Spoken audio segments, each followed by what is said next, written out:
যে বাংলাদেশ আমরা সৃষ্টি করেছি আমাদের দেশের খেয়ে দেশের বিরোধিতা করে এই ধরনের কথাবার্তা, ওটা ইসলামিক কান্ট্রি, এদেরকে আগে বিচ্ছিন্ন করা দরকার। কারণ আমাদের পাশেই আমাদের সবচেয়ে বড় শত্রু। ওরা নাকি আমাদের দেশ স্বাধীন করে দিছে। ওরা এই মালাউনগুলো জানে না। মালাউনগুলো তো শুধু শাকসবজি খায়, ঘাস খায়, মাথায় তো ঘিলু নাই। 2023 সালের এই ক্রিকেট বিশ্বকাপে ভারতের সাথে অস্ট্রেলিয়ার যে ফাইনাল ম্যাচটি হয়, সেই ফাইনাল ম্যাচে ভারত অস্ট্রেলিয়ার কাছে হেরে যায়। এই বিষয়ে আমরা সবাই জানি। বাংলাদেশের ঢাকায় তথাকথিত কিছু শিক্ষার্থী তারা উল্লাস করেছে ভারতের পরাজয়কে কেন্দ্র করে। এমনকি তারা মিডিয়ার সামনে বলেছে যদি ভারতের সাথে কলা গাছেরও খেলা হয় তাহলে তারা কলা গাছকে সমর্থন করবে। এই শিক্ষার্থীরা কারা, কেন তারা উল্লাস করেছে? আমরা বাংলাদেশের মানুষজন জানি এরা কেন উল্লাস করেছে, এবং এই ঘটনা নতুন নয়। কিন্তু ভারতীয় মিডিয়া এবং ভারতের সর্বসাধারণের মাঝে, বিশেষ করে পশ্চিম বাংলার ভারতবাসীদের মধ্যে বাংলাদেশ সম্পর্কে একটা নেতিবাচক ধারণা তৈরি হয়েছে। সামাজিক যোগাযোগের মাধ্যমগুলোতে যারা ইনফ্লুয়েন্সার রয়েছেন তারা বাংলাদেশকে কেন্দ্র করে বিভিন্ন ধরনের ভিডিও তৈরি করছেন, যেখানে বাংলাদেশকে কটাক্ষ করা হচ্ছে। এই তথাকথিত কিছু শিক্ষার্থীদের বাংলাদেশের মুখপাত্র হিসেবে দেখানো হচ্ছে, যেটি সম্পূর্ণ অন্যায় এবং অবিচার। শুধু এই ইনফ্লুয়েন্সাররাই নন, এমনকি ভারতের রাজনীতিবিদরাও এই বিষয়ে মন্তব্য করেছেন। আমরা পশ্চিম বাংলার ভারতীয় জনতা পার্টির একজন নেতার মুখ থেকে চলুন শুনে নেই তিনি বাংলাদেশ সম্পর্কে কী ধারণা পোষণ করেন এই ক্রিকেট ম্যাচকে কেন্দ্র করে এবং বাংলাদেশের তথাকথিত শিক্ষার্থীদের উল্লাসকে কেন্দ্র করে তিনি বাংলাদেশ সম্পর্কে যেভাবে মন্তব্য করেছেন সেটি অত্যন্ত দুঃখজনক। চলুন তার সেই কথাগুলোর মধ্য থেকে কিছু গুরুত্বপূর্ণ কথা শুনে নেওয়া যাক। যে বাংলাদেশ আমরা সৃষ্টি করেছি তারা আনন্দে পটকা ফাটিয়েছে। সোশ্যাল মিডিয়াতে নিজেদের ফেসবুকে যে সমস্ত জিনিস পোস্ট করেছে, আমাদের দেশের খেয়ে দেশের বিরোধিতা করে এই ধরনের কথাবার্তা, ওটা ইসলামিক কান্ট্রি। আর এখানে খাবো, এখানে ঘুমাবো, এদেরকে আগে বিচ্ছিন্ন করা দরকার। এই মালগুলোকে আগে চিহ্নিত করে সোশ্যাল মিডিয়াতে চিহ্নিত করে একবারে গোড়া থেকে তুলে ফেলে দেওয়া দরকার। আমার সীমাবদ্ধ ক্ষমতা আমি করব, এদের এক্সপোজ করব। শুভেন্দু অধিকারীর এই কথার মাধ্যমে বোঝা যাচ্ছে তিনি ইতিহাস সম্পর্কে ধারণা রাখেন না। বাংলাদেশকে তারা আবিষ্কার করেছেন এরকম কথা তিনি বলেছেন। বাংলাদেশকে মুসলমান কান্ট্রি, মুসলিম দেশ হিসেবে তিনি সাব্যস্ত করেছেন, যেটি সত্য নয়। এমনকি তিনি বলেছেন যে বাংলাদেশকে খাইয়ে পরিয়ে রাখে ভারতবাসীরা, এটাও সম্পূর্ণ অসত্য কথা। তিনি এই কথার মাধ্যমে বাংলাদেশের প্রতি বিদ্বেষ দেখিয়েছেন। আমি একজন রাজনীতিবিদকে কোট করতে দেখব অন্য কোনো রাজনীতিবিদকে। বাংলাদেশের অভ্যন্তরীণ কিছু বিষয়ে তিনি এভাবে কতিপয় কিছু তথাকথিত শিক্ষার্থীদের আচরণ থেকে বাংলাদেশকে এভাবে জাজ করতে পারেন না। 1971 আমাদের মহান মুক্তিযুদ্ধে যে 30 লক্ষ শহীদ, সেই শহীদের রক্তের সাথে তিনি গাদ্দারি করেছেন, সেই রক্তকে তিনি অপমানিত করেছেন। এই মানুষগুলো কারা? যারা পাকিস্তানি হানাদার বাহিনীর বিরুদ্ধে অস্ত্র ধরেছিলেন, যারা নিজের জীবন বিলিয়ে দিয়েছেন, এরা কারা? এরা কি ভারতীয়? না, এরা বাংলাদেশের, এবং সংখ্যার দিক থেকে এরা বেশিরভাগ মুসলমান। যেহেতু বাংলাদেশে মুসলমানদের সংখ্যা বেশি এবং এই মহান মুক্তিযুদ্ধে অবদান রেখেছিলেন হিন্দু, বৌদ্ধ, খ্রিস্টান সবাই, অর্থাৎ পাহাড়ি, আদিবাসী থেকে শুরু করে সর্বশ্রেণীর মানুষ পাকিস্তানি হানাদার বাহিনীর অন্যায় অত্যাচারের বিরুদ্ধে গর্জে উঠেছিলেন। নিরস্ত্র এই মানুষরা তাদের বুকের রক্ত ঢেলে দিয়েছিলেন এবং ভারত আমাদের মিত্রবাহিনী, তারাও আমাদের পাশে দাঁড়িয়েছিলেন। এই পাকিস্তানি বাহিনীর এবং রাষ্ট্র হিসাবে পাকিস্তানের শোষণ, নির্যাতন, নিপীড়নের বিরুদ্ধে তারাও আমাদের কাঁধে কাঁধ মিলিয়ে যুদ্ধে অংশগ্রহণ করেছিলেন এবং সেই যুদ্ধে ভারতীয় মিত্রবাহিনীর অসংখ্য সৈনিক জীবন দিয়েছিলেন। তাঁদের প্রতি আমাদের বাংলাদেশিদের পক্ষ থেকে শ্রদ্ধা এবং কৃতজ্ঞতা। গরিবপুরের যুদ্ধের উপর নির্মিত তৎকালীন ক্যাপ্টেন বলরাম সিং মেহতা এবং সর্বশেষ অবসরপ্রাপ্ত ব্রিগেডিয়ার বলরাম সিং মেহতার উপর নির্মিত এই সিনেমায় দেখানো হয়েছে নির্মোহ মুক্তিযুদ্ধের ইতিহাস। সম্প্রতি মুক্তি পাওয়া অ্যামাজন প্রাইমে এই সিনেমাটি আপনারা দেখে নিতে পারেন, যেখানে মহান মুক্তিযুদ্ধকে সঠিকভাবে তুলে ধরা হয়েছে। যদিও এআর রহমানের সুরকে কেন্দ্র করে কারার ওই লৌহ কপাট গানটিকে বিকৃত করা নিয়ে নানান বিতর্ক আছে, তবে এই সিনেমাটি দেখলে আপনারা বাংলাদেশের মহান মুক্তিযুদ্ধে ভারতের অবদান এবং মুক্তিবাহিনীর অবদান সার্বিক বিষয়ে আপনারা অনেক কিছুই অনুধাবন করতে পারবেন। ভারতীয় সিনেমাগুলোতে যেভাবে 1971-এর মুক্তিযুদ্ধকে পাকিস্তান ভারতের যুদ্ধ দেখানো হয়, এই সিনেমাটিতে সেটা করা হয়নি। সেজন্য এই সিনেমা নির্মাতাদের প্রতি আমার কৃতজ্ঞতা। কিন্তু সেই ঘটনাকে এককভাবে ভারতের আবিষ্কার বাংলাদেশকে বলাটা অন্যায় নাকি ন্যায়, এটি ইতিহাস সাক্ষী দিচ্ছে। এবং ভারতবাসীর কাছে আমার এই প্রশ্ন, আমি যখন ভারতের সিনেমাগুলোতে দেখি যে 1971-এর এই মহান মুক্তিযুদ্ধকে ভারত পাকিস্তান যুদ্ধ দেখানো হয়, তখন একজন মানুষ হিসেবে আমার খারাপ লাগে। ইতিহাস বিকৃতির মাধ্যমে ভারতের এই সিনেমা নির্মাতাকারীরা তারা কি উদ্ধার করতে চান, বা এই রাজনীতিবিদরা তারা কি প্রকাশ করতে চান, সেটি আমার বোধগম্য নয়। তবে এর ইম্প্যাক্ট কি পড়ছে সেটি আমি জানি। যেমন এই ধরনের কথার মাধ্যমে বাংলাদেশের ইসলামিক সন্ত্রাসীরা তারা আরও বেশি আশকারা পায়, তারা আরও বেশি তাদের সন্ত্রাস ছড়ানোর সুযোগ পেয়ে যায়। আমরা 1971-এর মহান মুক্তিযুদ্ধে দেখতে পেয়েছি বাংলাদেশের যারা পাকিস্তানপন্থী ছিল, অর্থাৎ ঘাতক দালালরা, রাজাকার আল বদর আল শামস, যারা পাকিস্তানি হানাদার বাহিনীকে সাহায্য করেছিল বাংলাদেশের মুক্তিকামী মানুষদের হত্যা করার ক্ষেত্রে, তাদের বাড়ি চিনিয়ে দিয়েছিল, তাদের মা বোনদের ক্যাম্পে ধরে নিয়ে ধর্ষণ করিয়েছিল। আমাদের সেই 3 লাখ বীরাঙ্গনাদের কথা কি আমরা ভুলে যাব? ভারত কি ভুলে যাবে? আজকে এসে তারা বলবেন যে বাংলাদেশকে তারা আবিষ্কার করে দিয়েছিলেন। তাহলে সেই 3 লক্ষ বীরাঙ্গনারা কারা? তাদেরকে ধর্ষণ কেন করা হয়েছিল? তারা কি ভারতের নাগরিক ছিলেন? না, আমাদের বাংলাদেশের নাগরিক ছিলেন, পূর্ব পাকিস্তানের নাগরিক ছিলেন। এবং 1947 সালে এই দেশভাগের পর থেকে যে শোষণ, নির্যাতন, নিপীড়ন, সেই শোষণ, নির্যাতন, নিপীড়নের বিরুদ্ধে এই মানুষগুলো তিলে তিলে নিজেকে তৈরি করেছিলেন এবং সঁপে দিয়েছিলেন এই বন্দুকের নলের সামনে। সেই মানুষগুলোকে আপনারা এইভাবে অপমান করতে পারেন না। আমরা একটি স্বাধীন রাষ্ট্র, ভারত আমাদের বন্ধু রাষ্ট্র, আমাদের পারস্পরিক সাহায্য সহযোগিতা অব্যাহত রয়েছে, কিন্তু বাংলাদেশকে খাইয়ে পরিয়ে রাখার মতো কথা, এটি সমগ্র বাংলাদেশের মানুষের প্রতি অন্যায়। বাংলাদেশ ইসলামিক দেশ নয়, বাংলাদেশের বেশিরভাগ মানুষ অসাম্প্রদায়িক এবং বাংলাদেশের বেশিরভাগ মুসলমান ইসলামিক সন্ত্রাসবাদকে সমর্থন করে না। কিন্তু শুভেন্দু অধিকারীদের মতো এই ধরনের রাজনীতিবিদদের কথার কারণে বাংলাদেশে ভয়াবহ ইম্প্যাক্ট পড়ে। 1971-এ এই ইসলামিক সন্ত্রাসীরা ভারতকে দেখিয়ে দেখিয়ে সাধারণ মানুষকে বোঝাতো এরা হিন্দু, এরা ইসলামের দুশ্মন, পাকিস্তান মুসলমানদের দেশ, তারা আমাদের ভাই, তাদের পক্ষে থাকতে হবে। এই ধরনের ফতোয়াবাজি আমরা দেখেছি। স্বাধীনতা পরবর্তীও এই সাম্প্রদায়িক শক্তি কিন্তু থেমে থাকেনি, তাদের আগুনে ঘি ঢেলে দিচ্ছে এই ধরনের রাজনীতিবিদরা, এই শুভেন্দু অধিকারীরা। তারা এই সন্ত্রাসবাদকে আরও উস্কে দিচ্ছেন। শুভেন্দু অধিকারীদের খেয়াল করা উচিত বাংলাদেশের পলিটিশিয়ানরা কি বলেন। তিনি একজন রাজনীতিবিদ হিসেবে বাংলাদেশের রাজনীতিবিদদের বক্তব্য কোট করবেন। তিনি এই বিচ্ছিন্ন কিছু ব্যক্তিদের সাম্প্রদায়িক আচরণ বা একটি নির্দিষ্ট দেশের প্রতি বিদ্বেষকে তিনি কোট করতে পারেন না, এবং সেটিকে কোট করে সমগ্র বাংলাদেশিদের নিয়ে তিনি এভাবে কটাক্ষ করতে পারেন না। এবং এই কটাক্ষের ফলে কি হচ্ছে? ইসলামিক সন্ত্রাসীরা 1971-এর মতো আবার তারা সন্ত্রাসের ডাক দিচ্ছে। চলুন বাংলাদেশের অন্যতম ইসলামিক সন্ত্রাসী এনায়েতুল্লাহ আব্বাসীর কিছু বক্তব্য শুনি। এই ভিডিওতে এই সন্ত্রাসী এনায়েতুল্লাহ আব্বাসী সে হিন্দু ধর্মাবলম্বীদের মালাউন বলে গালি দেবে এবং ভারতের স্বাধীনতা সংগ্রামে আমাদের যে সাহায্য সেটিকে সে অস্বীকার করে অকৃতজ্ঞতা তো শুধু দেখাবেই না, বরং ভয়াবহ বিদ্বেষ দেখাবে এবং নানান ধরনের হুমকি ধমকি দেবে। এই সেই সন্ত্রাসী এনায়েতুল্লাহ আব্বাসী, যাকে ব্রিটেন থেকে ব্যান করে বাংলাদেশে পাঠানো হয়েছিল সন্ত্রাস ছড়ানোর অপরাধে। সে আন্তর্জাতিক সন্ত্রাসী সংগঠনদের সাথে যুক্ত এবং বাংলাদেশে ইসলামিক সন্ত্রাসীদের, জিহাদিদের আরও বেশি উদ্বুদ্ধ করার জন্য, আরও বেশি সন্ত্রাসে নিমজ্জিত হওয়ার জন্য অন্যতম বড় ভূমিকা রাখে।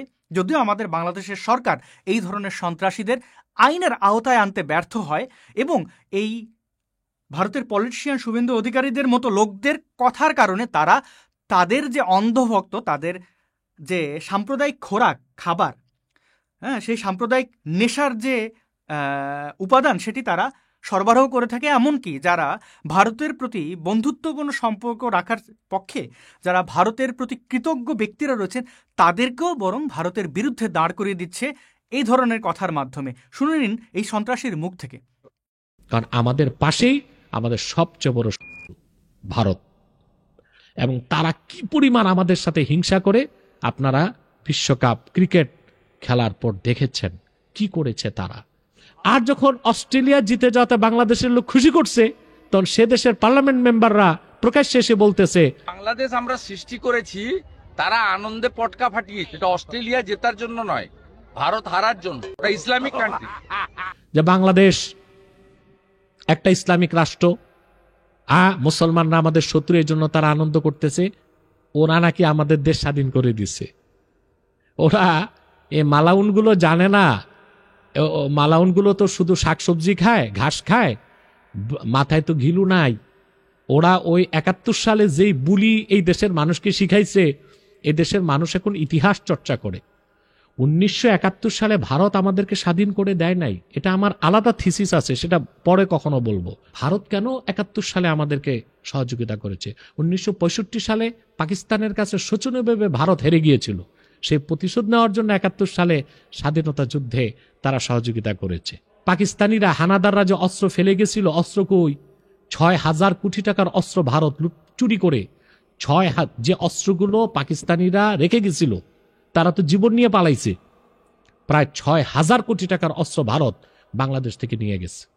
ভারত যে আসলে আমরা যে উদ্দেশ্যে বাংলাদেশ স্বাধীন করেছি, শেখ মুজিব বেঁচে থাকলে তা কোনোদিনও স্বার্থ হাসিল হবে না। এই জন্য এই ভারতের উগ্রবাদী হিন্দুরা জাসদকে তৈরি করছে। যে জাসদ 72 থেকে 75 পর্যন্ত 3টি বছর তখন আওয়ামী লীগের বিরোধিতা করছে, শেখ মুজিবুর রহমানের বিরোধিতা করছে, এবং 75 সালে বঙ্গবন্ধু হত্যার পরে। অতএব ভারত কখনোই দেশ স্বাধীন করতে চেয়েছে বাঙালি স্বার্থে না, তার স্বার্থে। তারপরের বড় কথা হচ্ছে, তারা বলে যে তারা রপ্তানি না করলে আমাদের দেশে আমরা কেমনে পেঁয়াজ পাবো, ডাল পাবো, আলু পাবো। আরে ভারত থেকে যদি আমরা রপ্তানি না করি, ওরাই তো না খেয়ে মরবে। বরং আমরা রপ্তানি করতে পারি, আমদানি করতে পারি নেপাল থেকে, ভুটান থেকে, চায়না থেকে, শ্রীলঙ্কা থেকে। আমরা আমদানি করার জন্য বহুত দেশ আছে, কিন্তু আমরা যদি ওদের মালামাল আমদানি না করি, ডাল, পেঁয়াজ, তেল, ওরা তো না খেয়ে মরবে। আমরা আমদানি করি বলেই তো ওরা ব্যবসা করে টিকে আছে। গোটা পশ্চিম বাংলার ব্যবসা টিকে আছে বাংলাদেশিদেরকে দিয়ে। অতএব ভারতের উচিত বাংলাদেশিদের কৃতজ্ঞতা চিরকাল স্মরণে রাখা। আমি এখন বাংলাদেশের একজন রাজনীতিবিদ এবং রাজশাহীর মেয়র AHM খায়রুজ্জামান লিটনের কিছু বক্তব্য শোনাবো, যেখানে তিনি ভারত সম্পর্কে মন্তব্য করেছেন। আমি মনে করি এই বক্তব্যগুলো আমাদের দেশের রাজনীতিবিদদের প্রায় সকলেরই বক্তব্য। আমরা আমাদের এই বাংলাদেশের রাজনৈতিক ক্ষমতায় অনেক ব্যক্তিদের থাকতে দেখেছি, এমনকি বিএনপি, জামায়াত, যারা কিনা পাকিস্তানপন্থী, তারাও কিন্তু রাষ্ট্র ক্ষমতায় থাকার পরেও ভারত বিদ্বেষী এমন কোনো কথা বলেনি বা আমি শুনতে পাইনি যেটি আমাকে সেভাবে অবাক করেছে।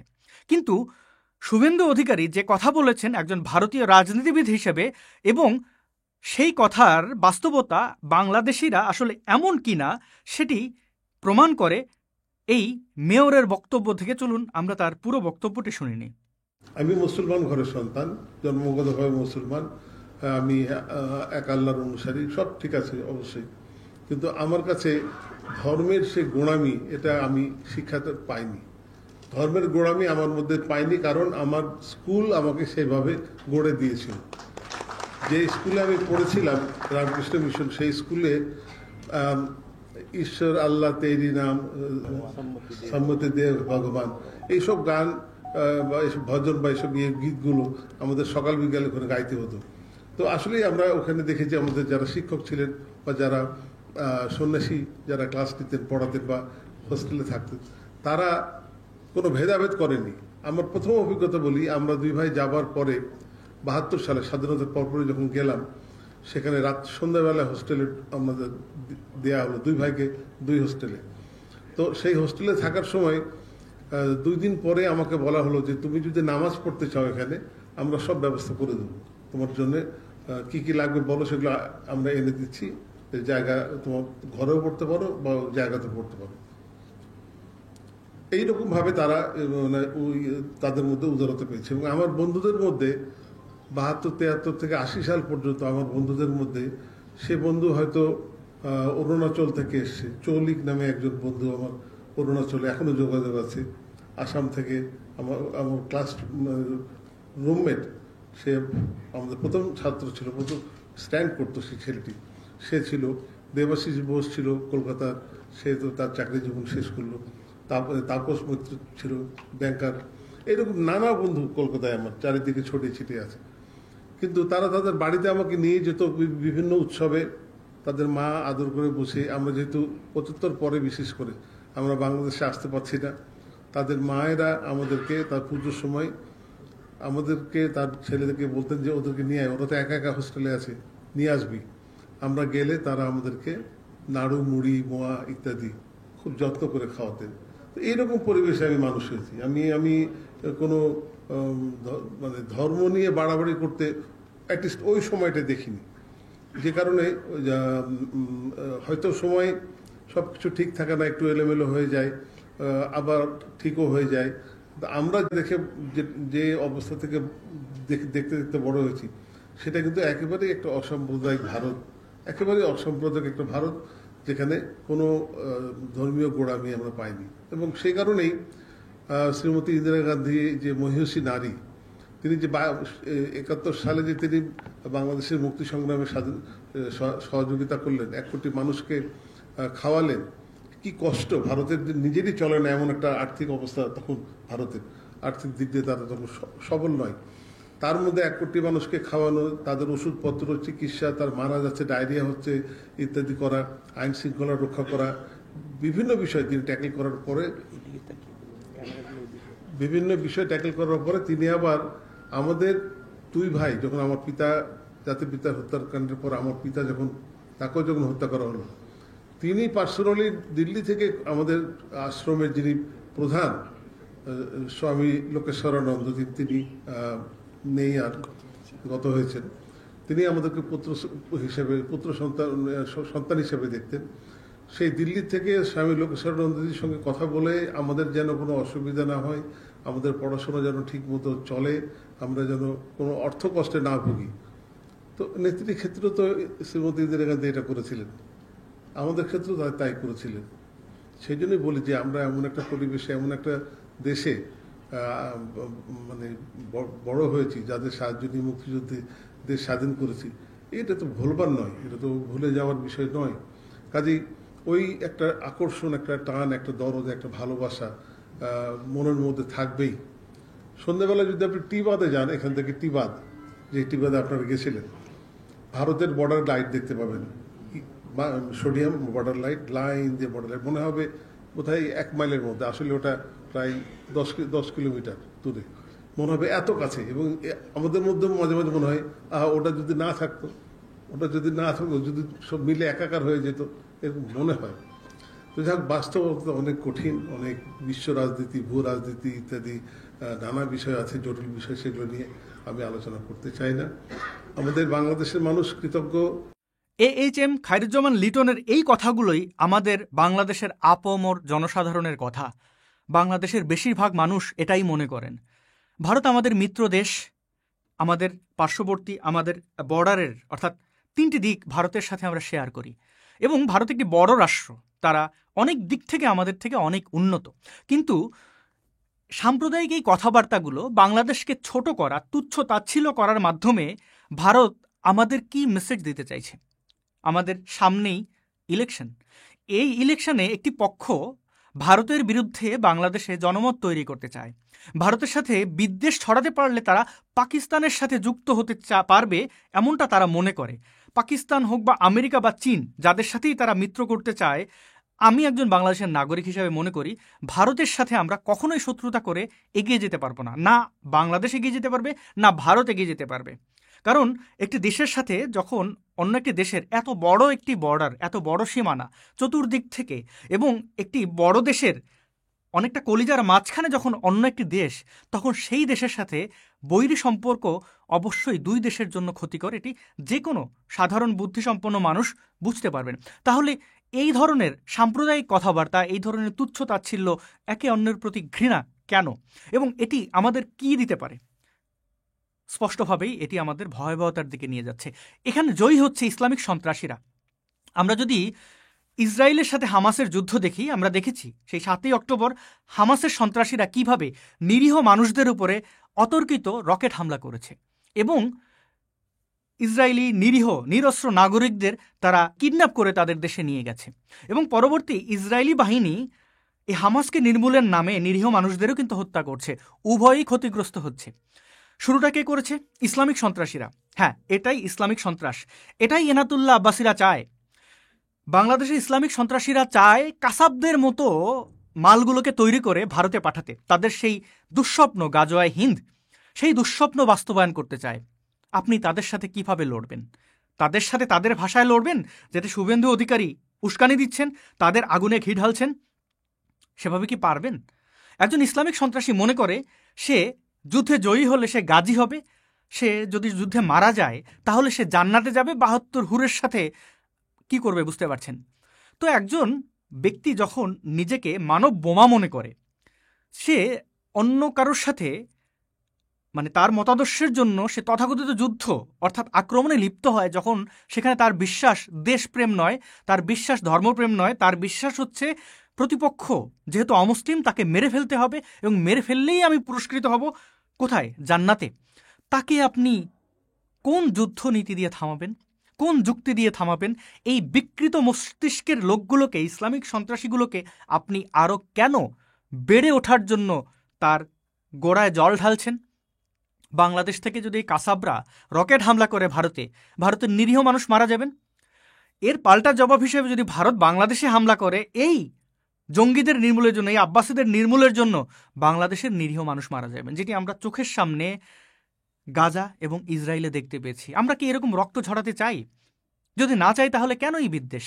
বরং ভারতের উচিত ছিল আমাদের বাংলাদেশে ইসলামিক সন্ত্রাসীদের কিভাবে নির্মূল করা যায়, কিভাবে আমাদের শিক্ষা ব্যবস্থায় সাম্প্রদায়িকতা সরিয়ে সুশিক্ষায় শিক্ষিত করা যায় সেই বিষয়ে অবদান রাখা। কিন্তু না, আমাদের ভারতীয় বন্ধুরা, উগ্র জাতীয়তাবাদী বন্ধুরা আমাদেরকে কটাক্ষ করছেন যে বাংলাদেশের ওরা আমাদের দেশে চিকিৎসা করাতে আসে, নইলে তারা চিকিৎসাহীনভাবে মারা যাবে। এটা কি কোনো আনন্দের কথা? চিকিৎসা সেবা দেওয়াটা একটি মানবিক কাজ। একজন ডাক্তারের কাছে যখন একজন ধর্ষক শিশু সন্ত্রাসীও চিকিৎসা নিতে যায়, তখন সেই ডাক্তার তাকে সন্ত্রাসী হিসেবে বিবেচনা করে না, তাকে সুচিকিৎসা দিয়ে তাকে সুস্থ করে, তারপর আইন আদালতে তার বিচার হয়। ভারতের ডাক্তাররা বাংলাদেশের অসুস্থ রোগীদের চিকিৎসা দিচ্ছেন। এই চিকিৎসা সেবার বিনিময় তো আসলে হয় না, কিন্তু বাংলাদেশের যে পেশেন্টরা ভারতে যাচ্ছেন চিকিৎসা করাতে, তারা তো সেই চিকিৎসা ব্যয় মেটাচ্ছেন। এতে ভারত আর্থিকভাবে লাভবান হচ্ছেন, আবার বাংলাদেশের রোগীরা তারা কিন্তু শারীরিকভাবে উপকৃত হচ্ছেন। একজন অসুস্থ মানুষকে চিকিৎসা দেওয়ার জন্য যদি আপনারা খোটা দেন, এটা কি ভালো বিষয়? হ্যাঁ, বাংলাদেশে পেঁয়াজ আলু রপ্তানি করছেন, বিনিময়ে বাংলাদেশ আপনাদের বৈদেশিক মুদ্রা দিচ্ছে। এটি পারস্পরিক সম্পর্ক, সেটিকে খোটা দেওয়ার মাধ্যমে আপনারা কি অর্জন করবেন? বাংলাদেশের মানুষদের কি অপরাধ?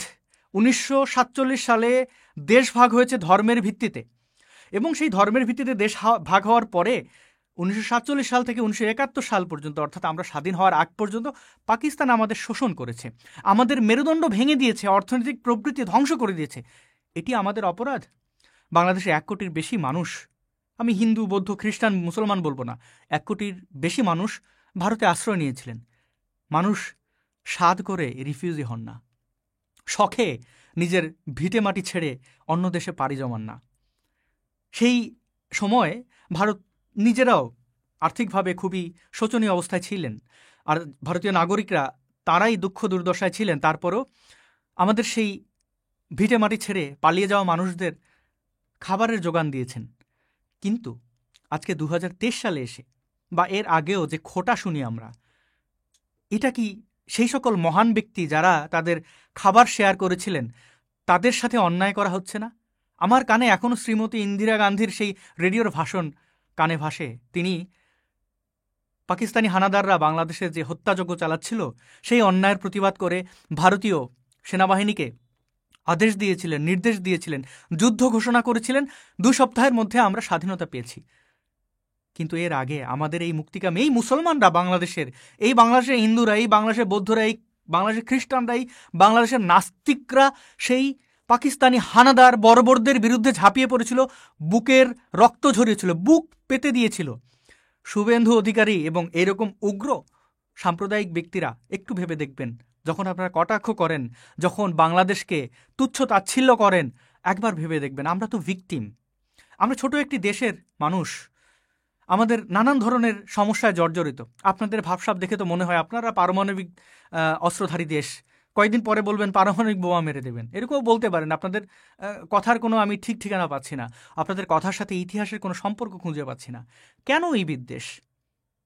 আপনারা দেখলেন ইসলামিক সন্ত্রাসী এনায়েতুল্লাহ আব্বাসী সহ এইরকম সন্ত্রাসীরা তারা প্রকাশ্যে হিন্দুদের মালাউন বলে গালি দিচ্ছে। এই এনায়েতুল্লাহ আব্বাসী কিন্তু বাংলাদেশে ফতোয়া দিয়েছিল হিন্দুদের সম্পত্তি যদি মুসলমানরা দখল করে নেয় তাহলে পরকালে গিয়ে তাকে জান্নাতেই পাঠানো হবে, কারণ সে বলেছিল হিন্দুদের সম্পত্তি দখল করলে আর যাই হোক আল্লাহ সেই ব্যক্তিদের জাহান্নামে পাঠাবেন না, অর্থাৎ নরকে পাঠাবেন না, তার মানে স্বর্গেই যাবেন, ছোটোখাটো কোনো একটা শাস্তি দেবেন, সেই শাস্তি কোনো শাস্তির মধ্যেই পড়ে না।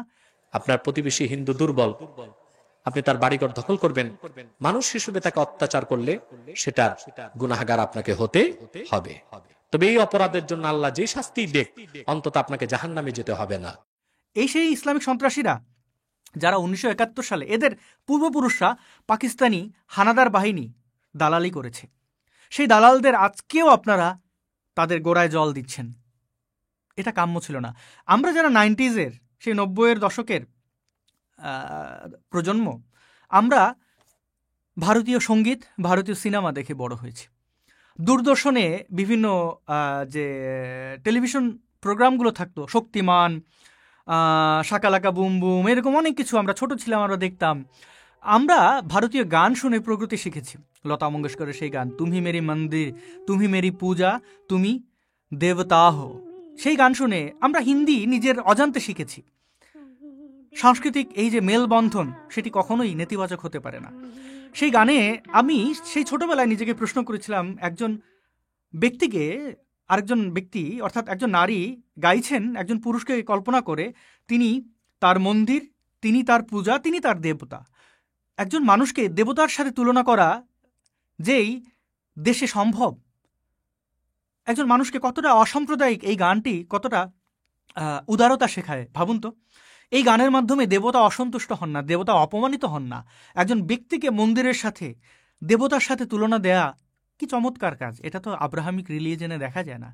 আমরা যারা আব্রাহামিক রিলিজনে ছিলাম বা আছি এখনও, তারা এইভাবেই কোনো ব্যক্তিকে ঈশ্বরের সাথে তুলনা দেই না। এটা আসলে সেভাবে তুলনা নয়, এটা সম্মান জানানো, যেটা ভারতবাসীরা তাদের শিল্প সংস্কৃতিতে দেখিয়ে যাচ্ছে। সেই ভারতীয়রা তাদের সিনেমায় যখন বলেন 1971-এর যুদ্ধ, ভারত পাকিস্তান যুদ্ধ, আমাদের 30 লাখ শহীদদের রক্তকে অস্বীকার করেন, 3 লক্ষ সম্ভ্রম হারানো সেই মা বোনদের তারা অস্বীকার করে আমাদের বুকের উপরে লাথি মারেন। এই বন্ধুত্ব তো আমরা দেখতে চাই না। আমরা ভারতকে সত্যিকারের বন্ধু দেখতে চাই। এই বিচ্ছিন্ন কিছু শুভেন্দু অধিকারীদের মতো পলিটিশিয়ান এবং কিছু ইনফ্লুয়েন্সারদের কারণে আমরা ভারতবাসীদের অবদানকে অস্বীকার করি না। আমরা আমাদের পলিটিশিয়ানদের দেখি, তারা কৃতজ্ঞতা জ্ঞাপন করেন। আমাদের যে প্রজন্ম, যারা বাংলাদেশকে ভালোবাসি, যারা আমাদের পৃথিবীটাকে ভালোবাসি, যারা মানবতার কথা বলি, তারা বিশ্বাস করি না কখনোই যে ভারত আমাদের শত্রু দেশ, ভারত আমাদের খারাপ চায়। বরং ভারত সবসময় তাদের এই যে ভূ রাজনৈতিক ইতিহাসে প্রমাণ করেছে তারা আমাদের বন্ধু। একটি বড় রাষ্ট্রের কাছে একটি ছোট রাষ্ট্র অবস্থান করলে নানান ধরনের টানপোড়েন আমরা দেখতে পাবো, এটা স্বাভাবিক। এটার কারণে কখনোই সেই কৃতজ্ঞতাকে আমরা উপেক্ষা করব না। ভারতীয় বন্ধুদের কাছে অনুরোধ, আপনারা ইসলামিস্টদের জয়ী করে দেবেন না, ইসলামিস্টদের আরও বেশি সন্ত্রাস ছড়ানোর জন্য সাম্প্রদায়িক কথাবার্তা বলবেন না, বিদ্বেষমূলক কথাবার্তা বলবেন না। এই দেশে মুসলমানরা শখে মুসলমান হননি, সেই বর্ণ ব্রাহ্মণ এবং জমিদারদের অত্যাচার থেকেই মুসলমান হয়েছিলেন। কারণ এই জালের মতো ছড়িয়ে ছিটিয়ে থাকা এই ভূমিতে শুধুমাত্র তরবারি দিয়ে এসেই মানুষকে ধরে ধরে মুসলমান বানাননি। এই সেই জমিদাররা, এই সেই বর্ণ ব্রাহ্মণরা, যারা কিন্তু হিন্দুদেরকে হিন্দু মনে করেননি, যে কারণে এখনও পর্যন্ত শিডিউল কাস্ট বলা হয়। কেন তাদের শিডিউলে রেখেছিল ব্রিটিশরা? কারা অস্বীকৃতি জানিয়েছিল?